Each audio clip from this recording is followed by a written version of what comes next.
A blessed Wednesday evening po sa bawat isa. Welcome po sa ating prayer meeting. Inaanyayahan ko po kayong lahat na yumuko at tayo po ay magpauna sa panalangin. Yes, Heavenly Father, Ikaw lamang po, Panginoon, ang tinataas namin sa aming kalagitnaan. Ikaw lamang po ang Diyos na makapangyarihan sa lahat, Diyos na maputi, Diyos na nagbibigay sa amin ng lahat-lahat, Panginoon. Salamat, O God. Salamat din, O Lord, sa gabi nito, Panginoon, na kami muli dinako mo dito sa Wednesday prayer meeting na ito, Father God. Buksan mo po ang aming puso't isipan, Panginoon, upang maintindihan po namin ang iyong mga salita sa gabi ito, Father God. And Lord, alam namin, Panginoon, na ikaw lamang po ang kikilos sa buhay ng bawat isa, Panginoon, at sa aming kalagitnaan. Lord, salamat muli sa paggamit mo sa aking buhay, Panginoon. Anoint your servant, Father God, upang isambit ko po ang lahat ng ibinigay mo sa aking mensahe, Panginoon, with boldness and clarity, Father God. Salamat, O Lord, o po magtagumpay sa gabi nito, Panginoon. Salamat, O God. Ibinabalik po namin ang mataas na papuri at pagsamba sa inyo lamang sa pangalan ng Panginoong Hesus. Amen at Amen.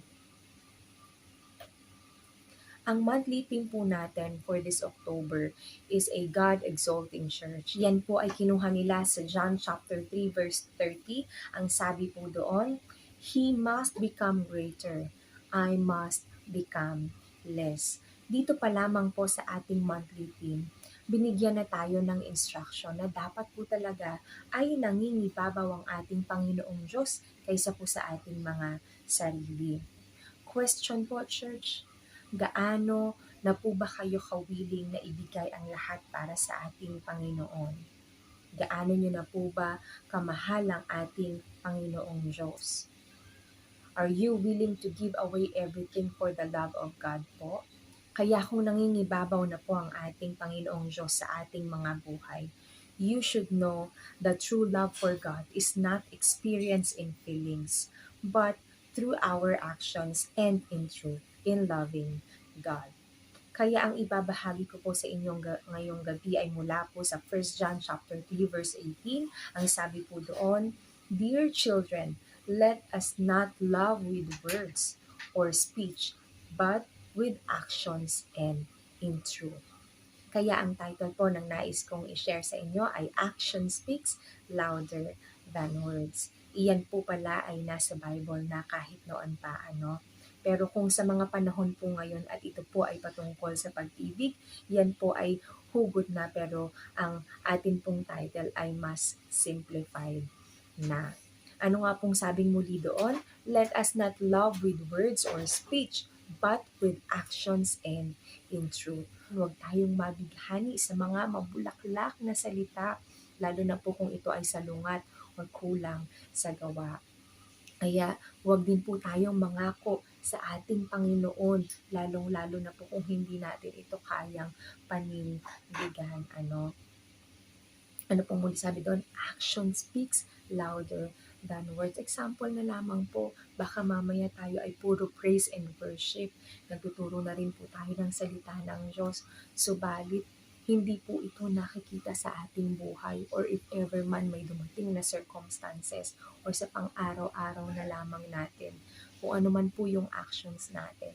Dapat dito po ay nangingibabaw ang ating Panginoong Diyos. Diyan po dapat nagre-reflect na mas mahal natin ang ating Panginoong Diyos kaysa po sa ating mga sarili. So ayaw din po natin, di ba, na puro lamang salita, puro na lamang pangako. Tapos ito naman po pala ay napapako. Same as with the Lord po. Kaya binigay niya itong instructions na ito through John.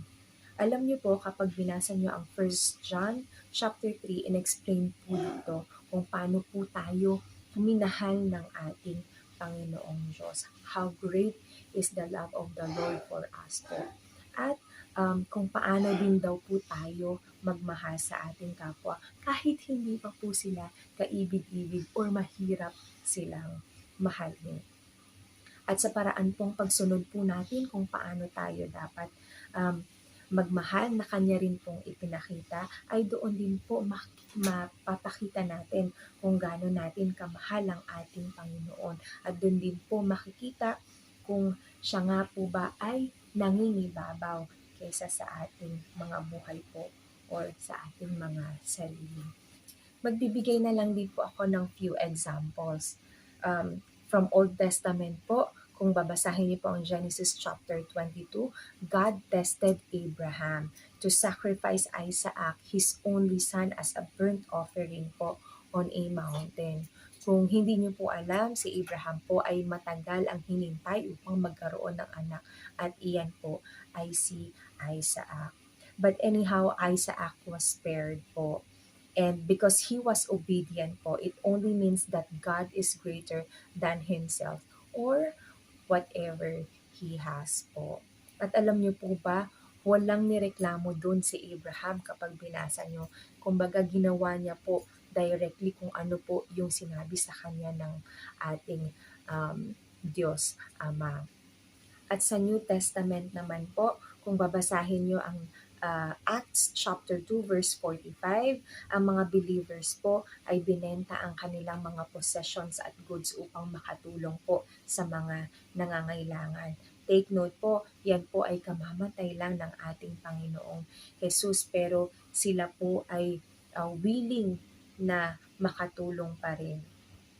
Sa Matthew chapter 26 verse 6 po to 13, ang sabi po doon, merong babaeng may dala ng alabaster jar na meron pong laman na very expensive perfume, at ito po ay binuhos niya sa ulo ng ating Panginoong Jesus. Pero ang mga apostol po ay nanghinayang dito sa ginawa ng babae, dahil kung ito daw po ay ibebenta, mas malaki daw po ang halaga at mas marami pa pong matutulungan na mga mahihirap. Pero siya po ay pinagtanggol ng ating Panginoong Jesus. Ang sabi niya po doon, "Why are you bothering this woman? She has done a beautiful thing to me. The poor you will always have with you, but you will not always have me. So when she poured this perfume on my body, she did it to prepare me for burial." Ito po, mas namangha ako sa sinabi ng ating Panginoong Jesus dito, at ako po ay napaiyak nung nabasa ko po ito. Sabi niya, "I tell you the truth, wherever this gospel is preached throughout the world, what she has done will also be told in memory of her." Ang sarap po, 'di ba, na maging parte ng buhay ng ating Panginoong Diyos at ng kanyang kabutihan, 'di ba? Simula noon hanggang ngayon, yan pong kwento ng babae ay hindi na po mag-fade yan dahil nandyan na po iyan sa Bible. How much more po kung tayo, 'di ba, ay maging parte din talaga ng buhay ng ating Panginoong Diyos, na siya pong ang dapat talagang mangibabaw sa ating mga buhay. So, church, question ko po ulit, are you willing to give everything for the love of God? Baka naman po sa tithes pa lamang, di ba? Which is 10% lang naman po ng ating income. Baka po ay hirap na tayong ipagkaloob ito or i-entrust ito para sa ating Panginoon, na siya naman po talagang nagbigay ng ating trabaho at ating kalakasan, di ba? Ang ating buhay. What about sa time and effort po? Baka naman po every Friday off kayo pero tamad po kayong pumunta ng church, 'di ba? Or tuwing Wednesday, available naman po kayo for prayer meeting. Subalit ang dami niyo po pong inuuna kaysa po sa salita ng ating Panginoong Diyos. What about naman po kapag tayo ay na-stuck sa isang circumstance or na-stuck tayo sa pagsubok sa pang-araw-araw natin na buhay? Ano po kaya ang una nating gagawin? Katulad po ng sa Who Wants to be a Millionaire, di ba? Kapag sila po ay na-stuck sa isang question, meron po silang tinatawag na lifeline at may tatlo po silang options. Ang first option po kunwari ay 50-50, yan po ay pag-eliminate ng mga wrong answers.